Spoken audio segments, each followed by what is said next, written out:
नमस्कार, बहुत स्वागत है आपका। मैं हूं सूर्या त्रिपाठी और आप देख रहे हैं भारत विशेष। यूपी की प्रतिष्ठित किंग जॉर्ज मेडिकल यूनिवर्सिटी यानी केजीएमयू, जो कभी चिकित्सा उत्कृष्टता का केंद्र मानी जाती थी, आज एक ऐसे सनसनीखेज मामले में वो केंद्र में है जिसने पूरे देश को झकझोर कर रख दिया है। एक महिला रेजिडेंट डॉक्टर की ओर से अपने ही सीनियर पर लगाए गए यौन शोषण, ब्लैकमेल और जबरन धर्मांतरण के आरोपों ने लव जिहाद से लेकर प्रतिबंधित संगठन पीएफआई तक के तार जोड़ दिए। और तो और दिल्ली आतंकी धमाके की जांच भी पहुंच चुकी है। मुख्यमंत्री योगी आदित्यनाथ ने मामले को गंभीरता से लेते हुए जांच यूपी एसटीएफ को सौंप दी और इस स्पेशल रिपोर्ट में हम पूरे मामले की परतें खोलेंगे, जानेंगे आखिरकार क्या हुआ, क्यों हुआ और आरोपी डॉक्टर रमीज मलिक उर्फ रमीजुद्दीन और दिल्ली बम ब्लास्ट के आरोपी डॉक्टर शाहीन सईद के बीच क्या रिश्ता है। इस रिपोर्ट को देखिए और समझिए।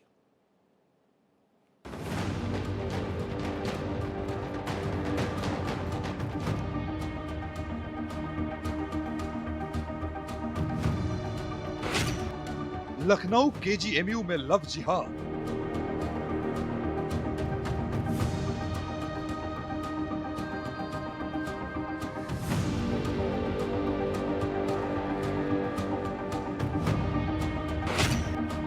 डॉक्टरी का पेशा, धर्मांतरण का धंधा।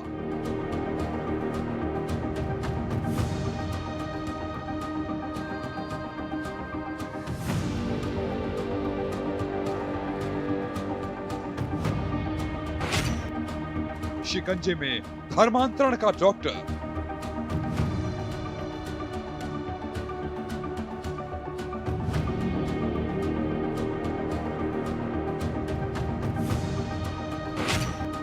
पहले धर्मांतरण, अब दिल्ली ब्लास्ट से जुड़े तार।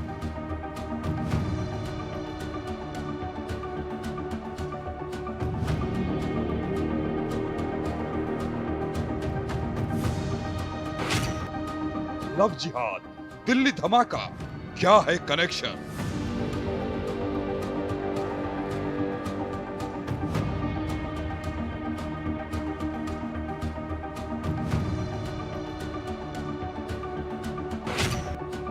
केजीएमयू में लव जिहाद के एचओडी।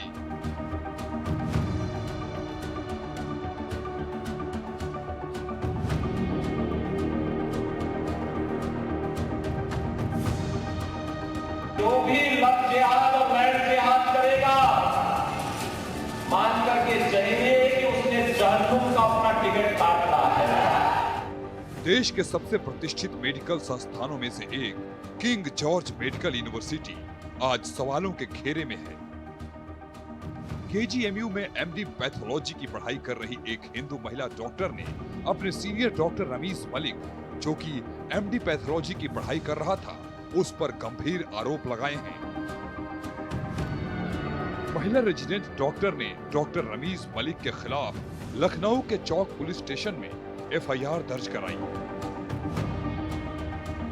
पीड़िता के मुताबिक रमीज मलिक ने उसे प्यार के जाल में फंसाया, यौन शोषण किया, ब्लैकमेल किया और शादी के लिए इस्लाम धर्म अपनाने का दबाव डाला।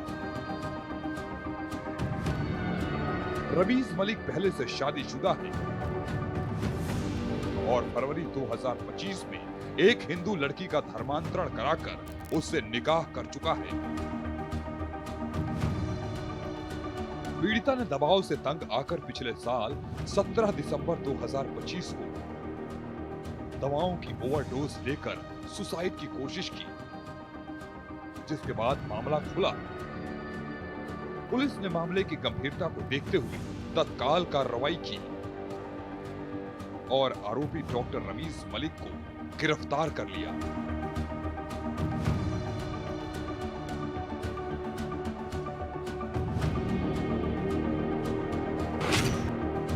धर्मांतरण वाले डॉक्टर का आका कौन है? इस घटना के सामने आने के बाद केजीएमयू कैंपस में भारी हंगामा मच गया। साथ ही डॉक्टर्स और मेडिकल छात्र आक्रोशित हो गए। उन्होंने आरोपी के खिलाफ सख्त कार्रवाई की मांग को लेकर प्रदर्शन किए।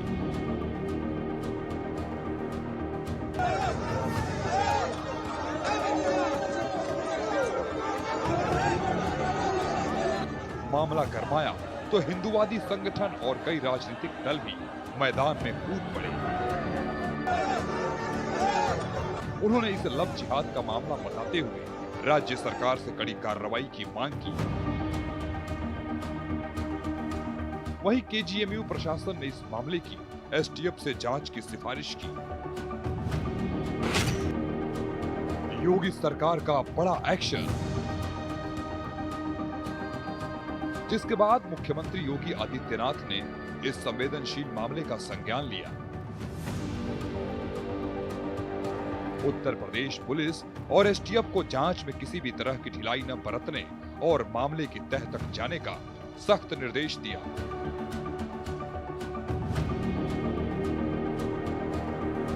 आरोपी रमीज मलिक की गिरफ्तारी के बाद जांच एजेंसियों को उसके प्रतिबंधित संगठन पॉपुलर फ्रंट ऑफ इंडिया से जुड़े होने के सबूत मिले हैं।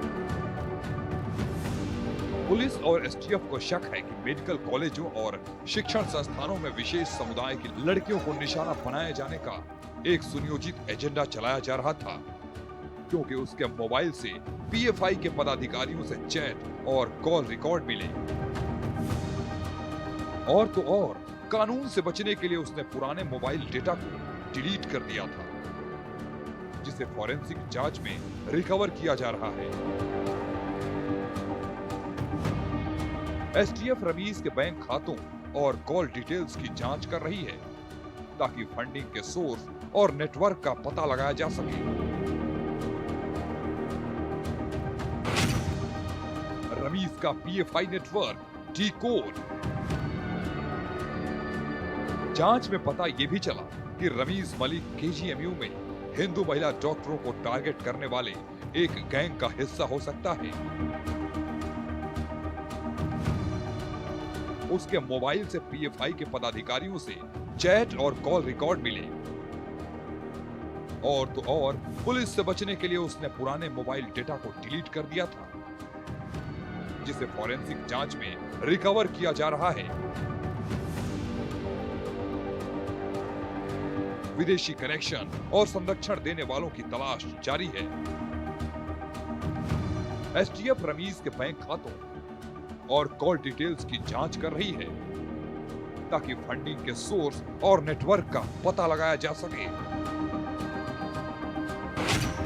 आतंकी शाहीन सईद से रिश्ता।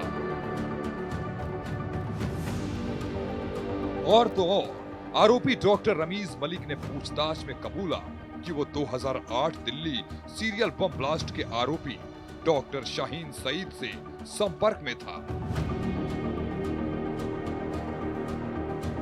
शाहीन इंडियन मुजाहिदीन से जुड़ा था और मेडिकल बैकग्राउंड वाला था। रमीज मलिक ने शाहीन सईद से संपर्क होने की बात मानी, लेकिन डिटेल्स छिपाने की कोशिश की।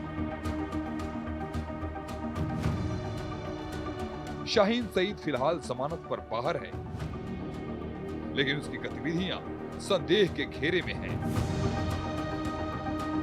ये कनेक्शन संकेत देता है कि केजीएमयू का ये मामला एक बड़े और गहरे नेटवर्क का हिस्सा हो सकता है, जिसका मकसद केवल धर्मांतरण नहीं, बल्कि कुछ और भी गंभीर हो सकता है।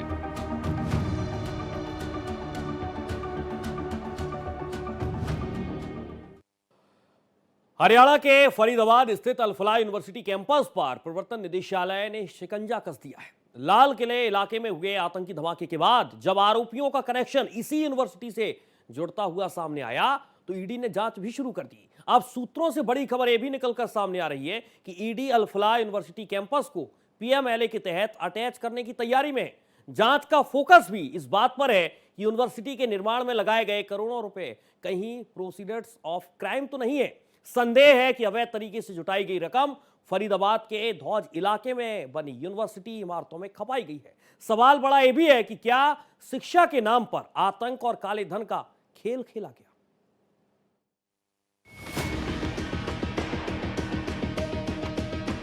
अल-फलाह यूनिवर्सिटी पर ईडी की बड़ी स्ट्राइक।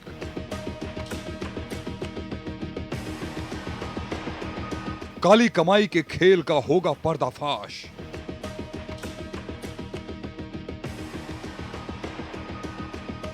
आतंकी मॉड्यूल और फंडिंग का डिकोड।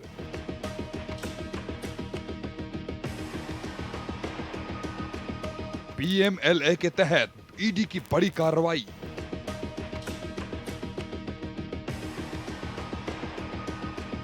परिसर कुर्क करने की शुरू की प्रक्रिया।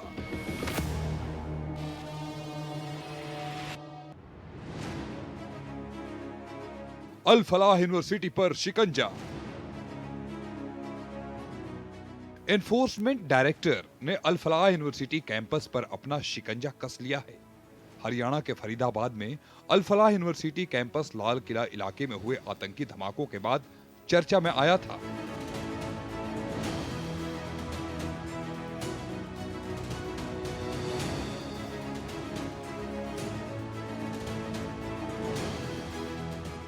असल में धमाके करने वाले आतंकी डॉक्टर इसी यूनिवर्सिटी में पढ़ते थे। इनमें डॉक्टर शाहीन, डॉक्टर उमर और डॉक्टर मुजम्मिल शामिल था। बम धमाकों में करीब 13 लोगों की जान गई थी, जबकि कई लोग गंभीर रूप से घायल हुए थे।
यूनिवर्सिटी का नाम सामने आने के बाद ईडी ने जांच शुरू की थी।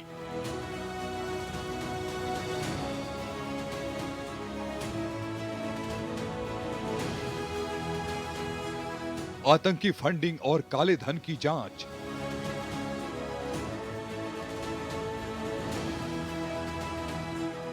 ब्लास्ट की जांच के दौरान सामने आए फैक्ट्स के आधार पर ईडी अब prevention of money laundering act PMLA के तहत अल फलाह यूनिवर्सिटी कैंपस को सीज करने की तैयारी कर रहा है। ईडी इस बात की जांच कर रहा है कि यूनिवर्सिटी के कंस्ट्रक्शन में इस्तेमाल किया गया फंड कथित क्रिमिनल फंड से आया था या नहीं। सूत्रों का कहना है कि ईडी अधिकारियों को शक है कि गैर कानूनी तरीके से इकट्ठा किए गए फंड का इस्तेमाल फरीदाबाद के धौज इलाके में मौजूद यूनिवर्सिटी की बिल्डिंग्स के कंस्ट्रक्शन में किया गया था।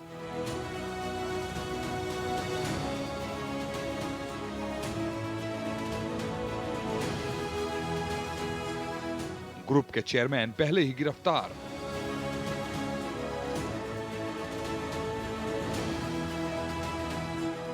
दरअसल लाल किले के पास हुए ब्लास्ट के बाद जांच के दौरान अल फलाह ग्रुप के चेयरमैन जवाद अहमद सिद्दीकी को पिछले साल नवंबर में ईडी ने मनी लॉन्ड्रिंग के आरोप में गिरफ्तार किया था। इसके बाद ईडी की जांच में कैंपस के बारे में कई चौंकाने वाले तथ्य सामने आए। दावा किया जा रहा है कि ईडी की जांच में अल फलाह ट्रस्ट की ओर से चलाए जा रहे एजुकेशनल इंस्टीट्यूट्स में स्टूडेंट्स के साथ फ्रॉड का पता चला। ये भी पाया गया कि इन इंस्टीट्यूशन के पास ऑपरेट करने के लिए जरूरी एक्रेडिटेशन नहीं था।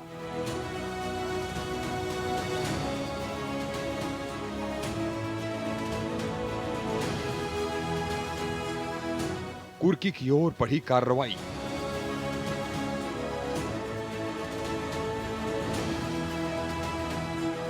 ईडी की टीम अभी अल फलाह ट्रस्ट से जुड़ी प्रॉपर्टी की पहचान कर रही है और उनकी मार्केट वैल्यू का अंदाजा लगा रही है। पता चला है कि जांच कई दिनों तक जारी रहने की संभावना है। सूत्रों के मुताबिक जांच पूरी होने के बाद prevention of money laundering act PMLA के तहत ऑर्डर जारी करके प्रॉपर्टी को सीज करने की कार्रवाई शुरू की जाएगी।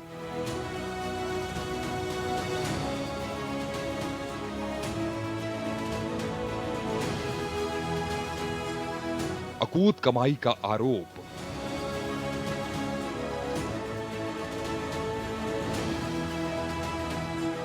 ईडी के मुताबिक सिद्दीकी के कहने पर यूनिवर्सिटी और उससे जुड़े ट्रस्ट ने स्टूडेंट्स और पेरेंट्स को गलत बातों और झूठ दावों से गुमराह करके कम से कम 415.10 करोड़ की गैर कानूनी कमाई की थी। सूत्रों का कहना है कि ईडी कम से कम 5 ऐसे मामलों की भी जांच कर रहा है जहां दिल्ली में जमीन के टुकड़े हासिल करने के लिए सिद्दीकी के कहने पर जनरल पावर ऑफ अटॉर्नी के नकली डॉक्यूमेंट बनाए गए थे।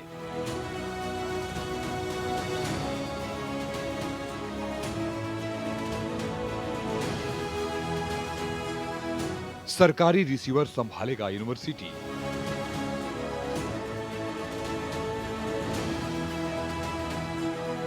जानकारी के मुताबिक ईडी की कार्रवाई के दौरान छात्रों की पढ़ाई में कोई बाधा न हो, इसके लिए भी तैयारी की जा रही है, जिससे कि छात्रों के करियर में कोई असर न पड़े। बताया जा रहा है कि कार्रवाई का आदेश होते ही सरकार की तरफ से नियुक्त रिसीवर यूनिवर्सिटी प्रशासन को संभालेगा। इसके अलावा यूनिवर्सिटी पर छात्रों और अभिभावकों को गुमराह करने का भी आरोप है। आरोप है कि यूनिवर्सिटी प्रशासन ने एडमिशन लेने वाले छात्रों को यूजीसी और एनएससी मान्यता प्राप्त का दावा किया था, जबकि वास्तव में ऐसा नहीं है।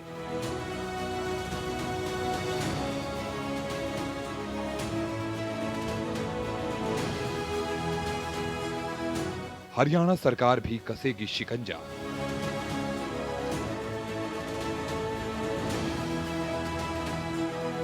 वहीं इस मामले में कुछ विद्यार्थियों के अभिभावकों ने हरियाणा सरकार को भी शिकायत भेजी थी। इन शिकायतों में संदिग्ध गतिविधियां, फैकल्टी की कमी, विद्यार्थियों की पढ़ाई पर संकट के बादल जैसी शिकायतें आई थी। उसके बाद अब अल फलाह यूनिवर्सिटी पर हरियाणा सरकार भी शिकंजा कसेगी। हरियाणा सरकार ने जांच के लिए आईएएस श्यामल मिश्रा के नेतृत्व में एक कमेटी गठित की है। कमेटी में उच्च शिक्षा विभाग के एक अधिकारी को भी शामिल किया गया है। कमेटी को कॉलेज से जुड़ी शिकायतें और अन्य कागजात सौंप दिए गए हैं। कमेटी सभी पहलुओं की गहनता से जांच कर रही है। कमेटी जल्द से जल्द अपनी रिपोर्ट हरियाणा सरकार को सौंपेगी। उसके बाद ही राज्य सरकार यूनिवर्सिटी पर कोई फैसला लेगी।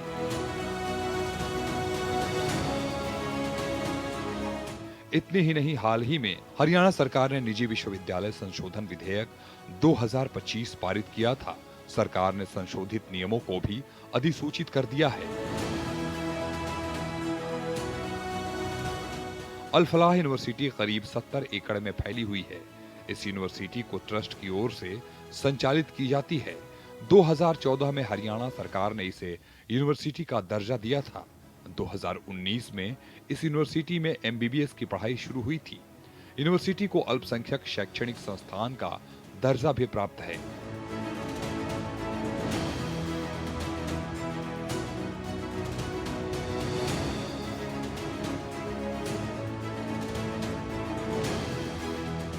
दिल्ली के लाल किले के पास कार ब्लास्ट की जांच जैसे जैसे आगे बढ़ रही है, इस मामले में नए नए खुलासे होते जा रहे हैं।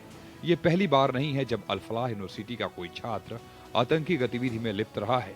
इससे पहले 2008 में उत्तर प्रदेश, राजस्थान और गुजरात में हो चुके कई सीरियल ब्लास्ट में अल फलाह यूनिवर्सिटी के छात्र का नाम सामने आ चुका है।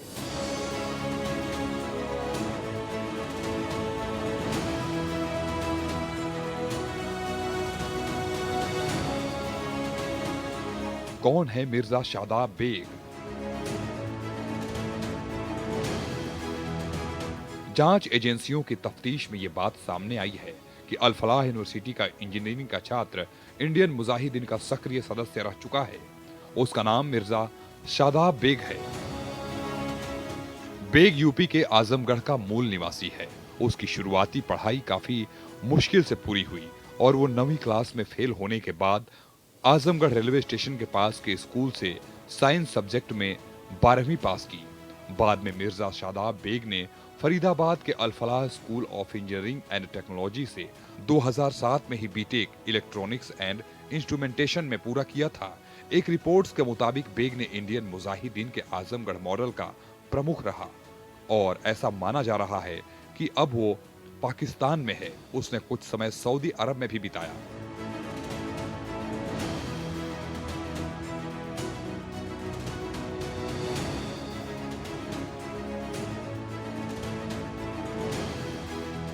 छब्बीस जुलाई 2008 में अहमदाबाद सीरियल ब्लास्ट में बेग का नाम आरोपियों में था।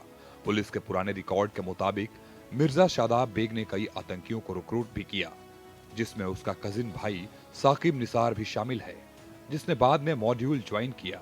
मीडिया रिपोर्ट्स के मुताबिक बेग ने आजमगढ़ मॉड्यूल और दिल्ली के स्टूडेंट्स के मॉड्यूल को एक करने में महत्वपूर्ण भूमिका निभाई थी।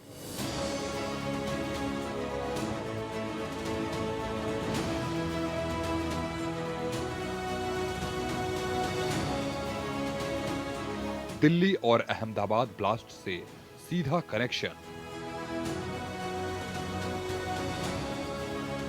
शादाब बेग दिल्ली और अहमदाबाद में हुए बम ब्लास्ट में सीधे तौर पर शामिल था। उसने इन दोनों जगहों की रेकी की थी और इंडिया गेट पर बम लगाने में उसका सीधा हाथ था।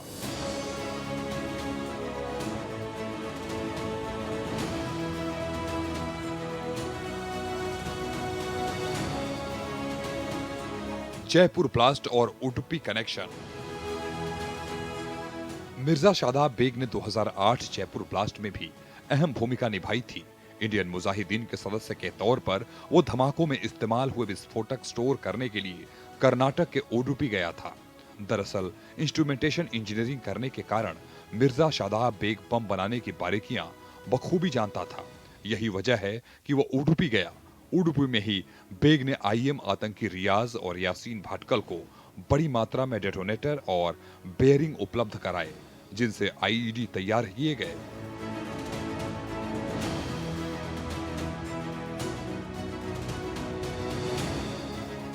अहमदाबाद धमाकों से पहले बेग ने 3 टीमों के साथ मिलकर धमाकों की प्लानिंग की और लॉजिस्टिक्स, आईईडी फिटिंग और बम बैग तैयार करने का काम संभाला था। इसके बाद साल 2008 में आईएम नेटवर्क के बेनकाब होने के बाद वो अंडरग्राउंड हो गया, क्योंकि मिर्जा शादाब बेग की आखिरी लोकेशन अफगानिस्तान में मिली थी। इसलिए हाल ही में दिल्ली में हुए विस्फोट की जांच में ये कड़ी बेहद महत्वपूर्ण मानी जा रही है। उसकी गिरफ्तारी के लिए दिल्ली पुलिस 1 लाख रुपए का इनाम घोषित कर चुकी है।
दो 2007 गोरखपुर धमाकों में भी नाम।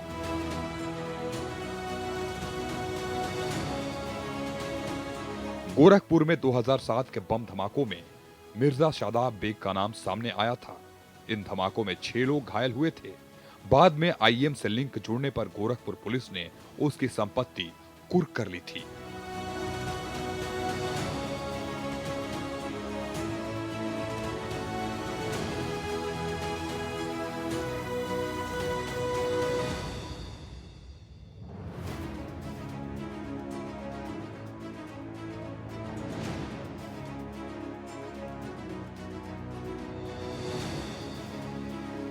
इससे साफ पता चलता है कि छात्र रहते हुए ही मिर्जा शादाब बेग आतंकी गतिविधियों में पूरी तरह से शामिल हो चुका था।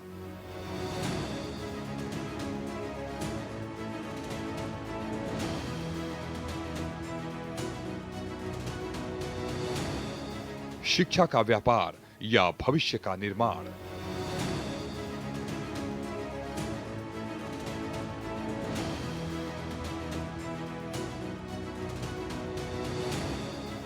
लाल किला धमाका की लेबोरेटरी के रूप में सामने आए अल फलाह यूनिवर्सिटी मामले के बाद देश भर में फैले निजी विश्वविद्यालयों और कॉलेजों को लेकर एक बड़ा सवाल खड़ा हुआ है कि इनके कामकाज और उनकी गतिविधियों को कोई देखने वाला है भी या नहीं।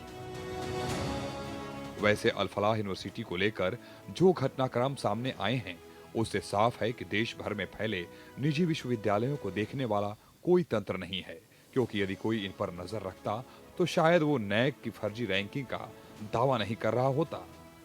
हालांकि फर्जी रैंकिंग का मामला सामना आने के बाद यूजीसी ने ठीक वैसी ही खानापूर्ति की है जैसा वो हर साल देश में सालों से चल रहे फर्जी विश्वविद्यालयों की सिर्फ सूची जारी करके जिम्मेदारी से पल्ला झाड़ लेता है।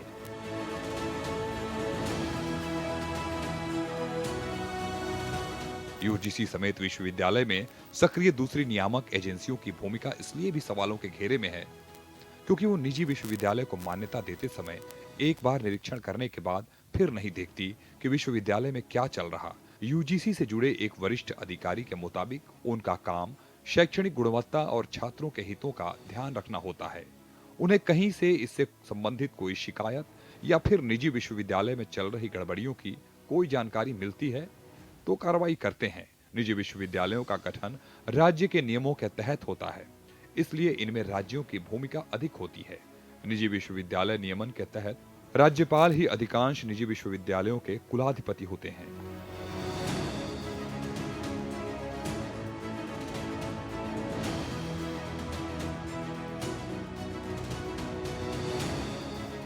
यूजीसी के रवैये में कोई सुधार नहीं। निजी विश्वविद्यालयों को लेकर यूजीसी के रवैये का अंदाजा इससे भी लगाया जा सकता है कि वर्ष 2003 के बाद से इससे जुड़े नियमन में कोई भी सुधार नहीं किया गया। साथ ही इस नियमन में निजी विश्वविद्यालयों के जांचने या उसकी गतिविधियों पर नजर रखने के लिए कोई मजबूत तंत्र भी नहीं है। अल फलाह विश्वविद्यालय मामले में यही देखने को मिला है, जिसने अपने यहाँ यूजीसी के नियम के खिलाफ ऐसे लोगों को नौकरी दी जो पहले से ही किसी मामले में दागी थे।